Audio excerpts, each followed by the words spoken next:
La Corée fait ce qu'on appelle du tracking.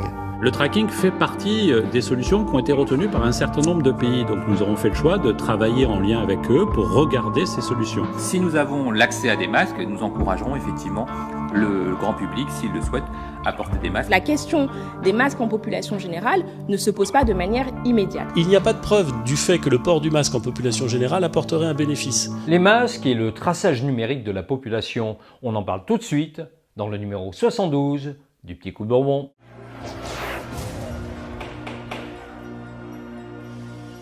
La France est en guerre, et dans une guerre, la première victime, c'est toujours la vérité. Chaque jour nous en apporte la preuve. Prenons par exemple l'application Stop Covid que le gouvernement va peut-être déployer pour accompagner le déconfinement. Mercredi 8 avril, dans une interview accordée au Monde, le ministre de la Santé, Olivier Véran, et le secrétaire d'État au numérique, Cédric O, annoncent qu'une application pour smartphone est en cours de développement. Elle doit permettre de juguler la pandémie. Sur France Inter, Cédric O explique son principe.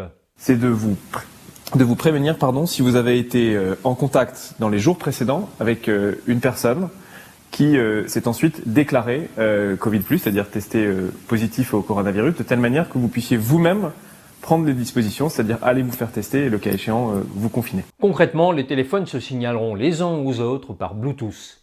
En cas de contamination, cela permettra de remonter la chaîne des individus croisés par le porteur du virus. Cédric O assure que cette application ne viole en aucun cas nos libertés fondamentales ou le secret médical. C'est-à-dire que ce sont des données anonymisées qui sont effacées au bout d'un certain temps, que l'application sera installée de manière volontaire et que personne ne pourra retracer ni qui a été infecté, ni qui a infecté qui. Il n'empêche, cette application est un premier pas dans la mise en place d'un système général de surveillance numérique de la population, au moment où celle-ci est dans un état de vulnérabilité extrême et se voit donc plus réceptive aux solutions sécuritaires.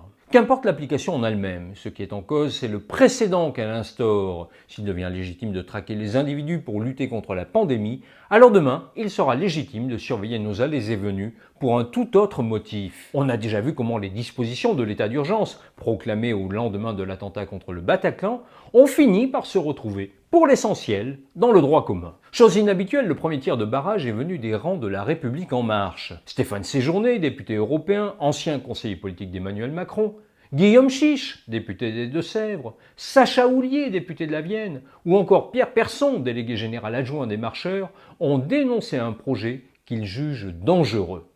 La chose méritait d'être signalée et saluée. Olivier Véran aurait pu être de ceux-là. Écoutez-le répondre à la députée de la France Insoumise, Danielle Obono, le 25 mars. La Corée fait ce qu'on appelle du tracking. La Corée a équipé tous les téléphones et les données personnelles de ce qui était nécessaire pour prévenir tout l'entourage lorsqu'une personne était malade. Est-ce que vous êtes prête, Madame Obono, à avoir ce débat dans le cadre de cette Assemblée nationale? Est-ce que vous êtes prête, Madame Obono, à suivre la Corée jusqu'au bout de sa démarche? Moi, je n'en suis pas convaincu et à titre personnel, je vous le dis, non plus. Déconcertant, n'est-ce pas?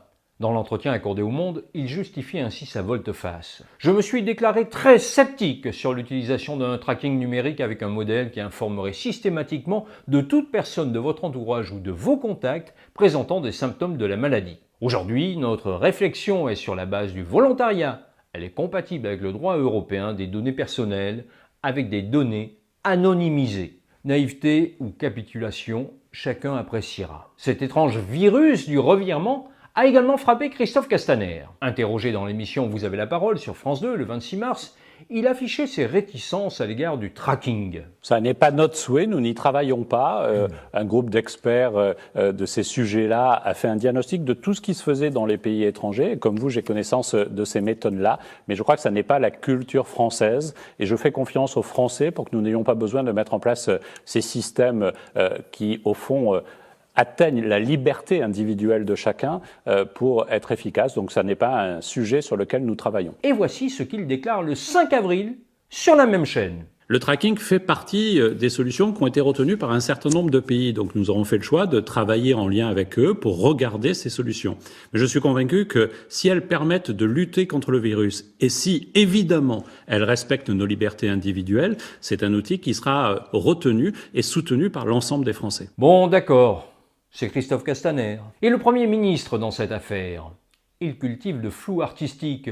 Écoutez-le le 1er avril devant les députés de la mission d'information sur le Covid-19. Ces dispositifs en France n'existent pas parce qu'ils ne seraient pas légalement permis. On pourrait peut-être, et je dis peut-être, Madame la Présidente, car le débat n'est évidemment pas clos, on pourrait peut-être, sur le fondement d'un engagement volontaire, utiliser ces méthodes pour mieux tracer la circulation du virus.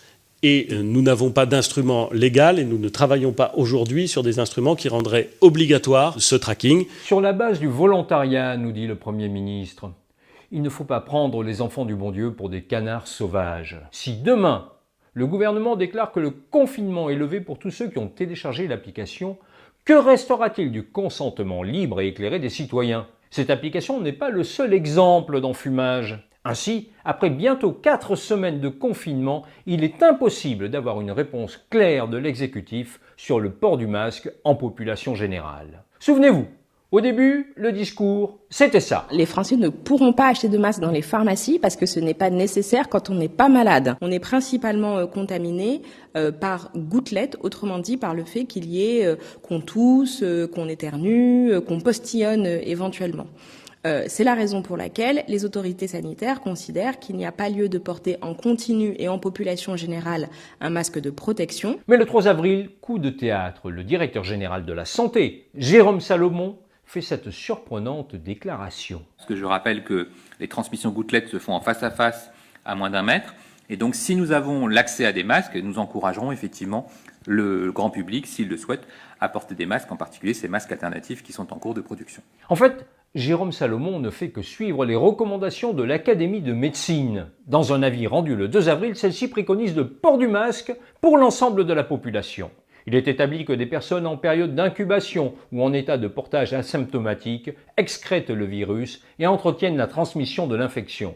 En France, dans ce contexte, le port généralisé d'un masque par la population constituerait une addition logique aux mesures barrières actuellement en vigueur. La veille, Édouard Philippe a pris les devants. S'exprimant devant les députés de la mission d'information sur le Covid, il annonce que le gouvernement a lancé la fabrication de 2 nouvelles catégories de masques. Nous avons encouragé vivement l'industrie française à produire des masques alternatifs, des masques qui s'appellent les masques de catégorie 3 et de catégorie 4, qui sont des masques en tissu, mais qui répondent à des spécifications de production et d'usage qui permettront de garantir la sécurité de tous ceux qui travaillent avec ces masques, mais qui ne sont pas en contact, comme les soignants, avec un très grand nombre de malades. Nous avons 179 entreprises au total qui s'engagent à la production de ces masques alternatifs, dont certains pourront être lavables au moins 5 fois et permettront donc d'atteindre une capacité quotidienne de production d'1 million de masques d'ici fin avril. C'est aussi avec ces masques que nous allons pouvoir faciliter le retour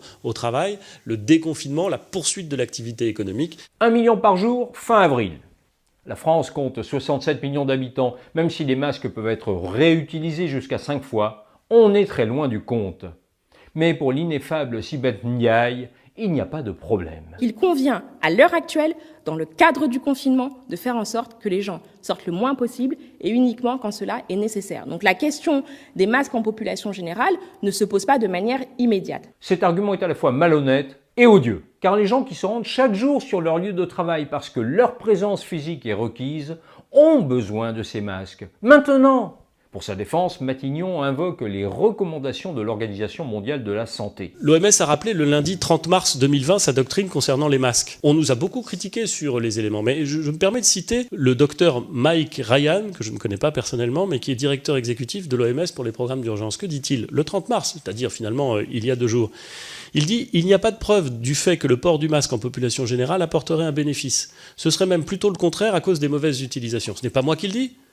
C'est le directeur exécutif de l'OMS pour les programmes d'urgence. Le principe de précaution voudrait que le gouvernement optât pour la plus prudente des recommandations, autrement dit celle de l'Académie de médecine. Mais comme il est incapable de fournir des masques en quantité suffisante, quelle que soit la catégorie, il s'abrite derrière le paravent de l'Organisation mondiale de la santé. Que le gouvernement n'ait pas toutes les réponses, on pourrait l'entendre. Qu'il tente de nous faire croire le contraire, au mépris des faits, est insupportable, surtout lorsque son imprévoyance se solde par des morts.